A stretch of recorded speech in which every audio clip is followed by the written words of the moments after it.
Today on the big story, we'll be unpacking Dalung'S claims of a cabal in Tinubu'S government.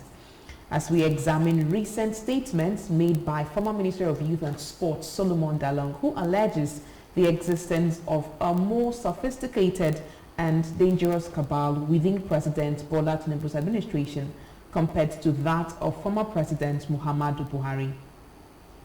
And in reaction to that, the All Progressives Congress has dismissed the allegations by former Minister of Youth and Sports Development Solomon Dalung, alleging that a powerful cabal has taken over President Bola Tinubu's government.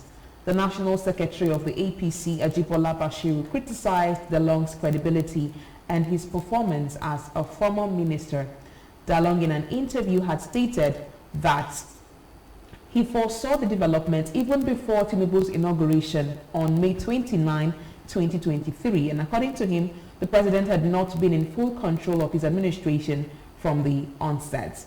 Dalung, a lawyer and political commentator, pointed to specific instances to support his claim, including the controversial removal of fuel subsidies on Inauguration Day. He likened himself to the biblical prophet Jeremiah, saying he foresaw the looming hardship and now lives through the consequences, left with only lamentations. And when asked if his concerns mirrored similar criticisms made during the administration of former President Muhammadu Buhari, Dalung admitted there were parallels, but argued that the current cabal was more dangerous. Basiru, however, questioned the logic behind the cabal theory, pointing out that democratic structures like the National Assembly were actively functioning, and he accused critics like Dalung of being unable to move past their electoral defeat in 2023 and of making unfounded claims to discredit the government. He concluded by reiterating the administration's resolve to stay focused, as Mr. President had made it clear that they will not be distracted by armchair critics. Well, so everything Dalung said has been brought down to armchair criticism. Well, this morning, joining me on the show is an analyst and public affairs analyst and political analyst. That's Mr. Emmanuel Kuejebola. I'm sure you've met him before because he has been on the show here a couple of times. Good morning to you, and thank you for joining me on the show today. Good morning. Thank you, viewers. Thank you for staying tuned to Quest Television. All right. We're delighted to have you this morning on Quest Television. So let's head straight to the discussion. First, I'll be asking, what are your thoughts on the allegations of a cabal in Tinubu's administration? Well, as much as I know, in every administration, yes, there is an inner caucus. Okay. There are people who take decisions before decisions are even taken. This is the cabal that Solomon Dalung is talking about. So even in the family, you have it. Okay. Even in the church, you have it. Even in the street, you have it. In your community, you have it. Some persons take decisions before the decisions are taken. So that is the cabal is talking about. So the administration of President Bola Tinubu cannot be exempted from the cabal syndrome. It cannot be exempted.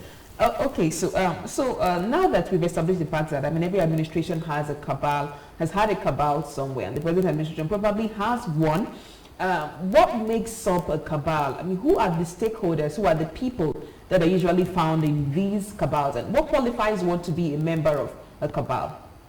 Now, if you go back to history, for instance, you talk about the Oyo Messi. Yes. Now, you talk about the Oyo Empire, there's what you call the Oyo Messi. Now, these are the inner ruling body. They are the ones that take certain decisions. When the king goes wrong, they come to present the calabash to him. Mr. King, you need to commit suicide. So the man takes his life, and that's the end of it. Now, for you to become the governor of a state, it's not just your personal decision. Some persons made you to be governor of the state. It could be one or more individuals. Now, these persons were able to rule you into becoming the chief executive, okay, either the governor or Mr. President. Obviously, they have a say in what happens in your administration. So, but in a situation where you have so many confraternities, obviously the confraternity that comes will dictate what happens. I recall as a student way back in the university, we had 2 persons contesting for SUG president. Yes. And we had to wear that one of them belonged to, what is it called, Buccaneer. Another one belonged to Neo-Black movement. Okay. So we sat down and I said, I called the power that be within us among this. I said, these 2 persons are not qualified to be SUG president. Kuejebola, you have come. I said, no. I said, okay, let's take it from this angle. If a Buccaneer man becomes the SUG president, yeah, Neo-Black is going to be giving us problem all through in school. If a Neo-Black becomes a president, Buccaneer will give us problem in school. So for that singular reason, we are not throwing our weight behind any of these 2 persons. Okay. And we had to look for a third option who does not belong to any of the fraternity. So we throw our weight behind him and our small weight do. And so when other students saw us as opinion leader, they followed us and that guy won. And when he became president, he came back to me and said, Kuejebola, thank you so much, you've assisted us, and what is it you want? And I said, okay, I need this man to become the Speaker of Student Representative Council. And the young man got it. Until tomorrow, I never ask anything from him. So what I'm driving at is this. In every administration or in every system, there are people who make the rule before the rules are agreed on. Whether in America, whether in Israel, whether in Russia, whether in China, some persons take the decision. And so, but how they run the operation of the day is what we should be looking at.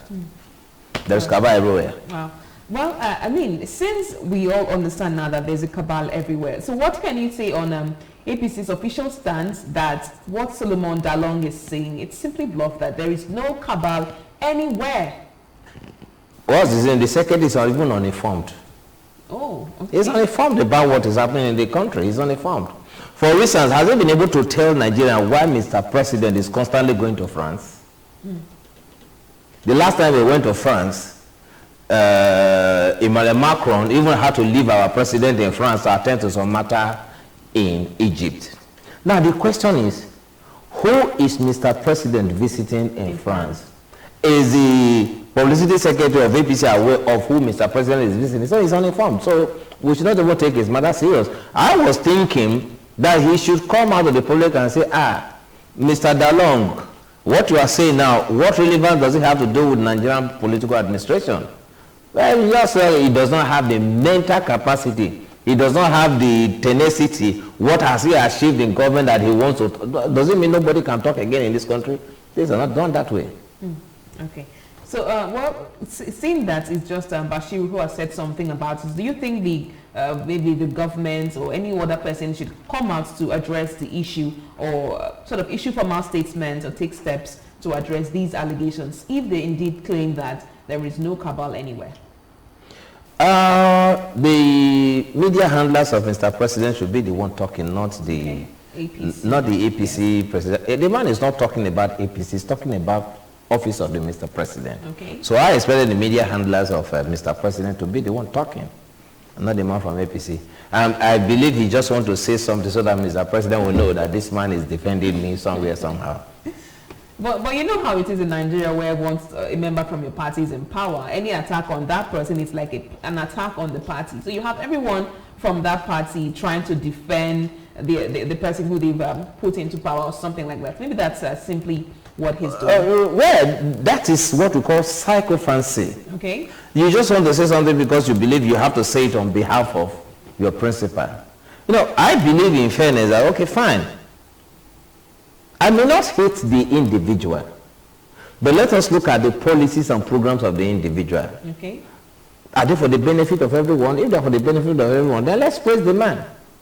But if they are not, let's tell the man to his face, Mr. Governor, Mr. President, or Mr. whoever that is involved. Let's talk about the issues, not the individual. Bashir is talking about the individual, okay, and not the subject matter that the man raised. Okay. All right. So, during Dalung's description, he alleged that the cabal is as sophisticated and, yes, he described the cabal as sophisticated and ambitious. and saying that this is even a more formidable cabal as compared to what we have in the previous administration. Now, in terms of how policies and issues have been going on in the country, would you agree that indeed this cabal, they are more formidable than what we've had in previous administrations? If I look at what Mr. President, the people around him, yes, they are like he's not just an ordinary man. Okay. Powerful, intelligent, and somebody that can meander through. These guys have been in the corridors of power for a very long time.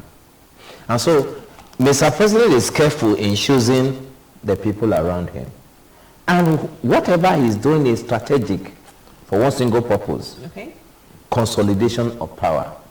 Now, how do you imagine an APC president coming to Anambra State to pick the wife of Chukwuemeka Odumegwu, I'm talking of Bianca now, yes, to make her a minister, state affairs, foreign minister for state and whatever. Yes. Now, that is a strategic move. Okay. If that is what you call being a cabal, Yes. That is what we call sophistication. Now, the fact that he came to Anambra to appoint the wife of Dim Odumegwu Ojukwu as part of the government, the ordinary man from Anambra State will say, kudos to Bola Ahmed Tinubu. Okay. The father, the wife of our leader is part of the government. Then look at what he did in Abuja recently. He appointed Federal Capital Development Agency, the former governor, is he former governor of Zamfara or former governor of Katsina State? Yes. That is strategic thinking. That is the sophistication they are talking about. Look at what he did, what Senator Ali Dume said of president. He said, Bola Ahmed Tinubu is somebody who listens to criticism. That is the sophistication. So you look at the people's opinion, you look at their thinking, you look at what they are heading to. Then, you give them a policy that they will be talking about. You say the man, you have to be strategic. Not a man will say, I have done it, I have done it. No going back. So, to a large extent, yeah, that is sophistication. To a large extent, that is the Cabal Dalung is talking about. These guys they are thinking ahead. They are planning ahead. Now, under Goodluck Jonathan, yes, some person said that Jonathan, you can no longer contest. And so, they came in full force, coalition and all of that. yes, And they voted Goodluck Jonathan out of power. Now, these same persons are out again. Mr. President, you cannot get a second tenure. And one after the other, the man is punching their thinking. Many governors who were supposed to be in PDP to fight against the president are already decamping. That is sophistication. That is pragmatic thinking. What is it that Mr. President is doing that people are decamping to join their party? This is what Dalung is saying. Sophisticated, intelligent, more proactive. In the modern day politics, you don't have to be an idiot. okay, You don't have to be an idiot to win the election. So you must be smart. And you must have people who are smart enough to think it out. Think it out, not within the box, outside the box. You get whatever that you need. My submission on that.